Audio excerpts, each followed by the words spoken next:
తెలంగాణ మాజీ health director Srinivasarao సంచలన వ్యాఖ్యలు చేశారు.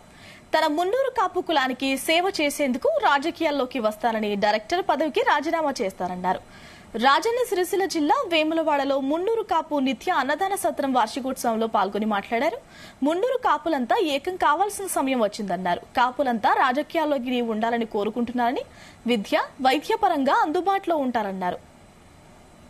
రాష్ట్ర వ్యాప్తంగా తెలంగాణ, రెండు తెలుగు రాష్ట్రాల్లో, దేశవ్యాప్తంగా, ప్రపంచవ్యాప్తంగా ఎక్కడెక్కడ ఉన్నారో వాళ్ళందరూ కూడా ఐక్యం కావాల్సిన సమయం వచ్చింది. ఒక్క తెలంగాణ రాష్ట్రంలోనే 60 లక్షల మంది కాపులంటే మనకున్న 3.5-4 కోట్ల జనాభాలో మనం ఎంత శాతం, మన ప్రాతినిధ్యం ఎంత, ఈ విషయాన్ని మనం అర్థం చేసుకోవాలి.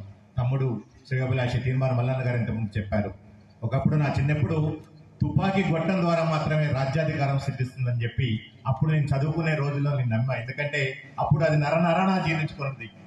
ఇప్పుడు తుపాకీ గొట్టం ద్వారా కాదు, ప్రజా ప్రాతినిధ్యం ద్వారా, చట్టసభల్లో వెళ్ళటం ద్వారా మాత్రమే అది సాధ్యం అవుతుంది అని చెప్పేసి ఇప్పుడు నేను బలంగా నమ్ముతున్నా. అంటే రాబోయే రోజుల్లో నా కులానికి సేవ చేసిన తర్వాతనే మిగిలిన వర్గాలకి, మిగిలిన సమాజంలో ఉన్న అన్ని రకాల ప్రజలకి సేవలు అందించడానికి నేను ప్రయత్నం చేస్తానని తెలుస్తున్నా. సో ఈ సందర్భంగా 25 సంవత్సరాల నా ఉద్యోగ జీవితాన్ని వదిలిపెట్టి ప్రజా జీవితంలో నేను అడిగిడాలనుకుంటున్నా. ఈ సందర్భంగా మీ అందరి ఆశీస్సులు, మీ అందరి ఆదరాభిమానాలు, ప్రేమ ఉండాలని చెప్పేసి తప్పకుండా, అంటే ఎప్పుడు కూడా నాకు చేరినంత వరకు అది విద్యాపరంగా కానివ్వండి,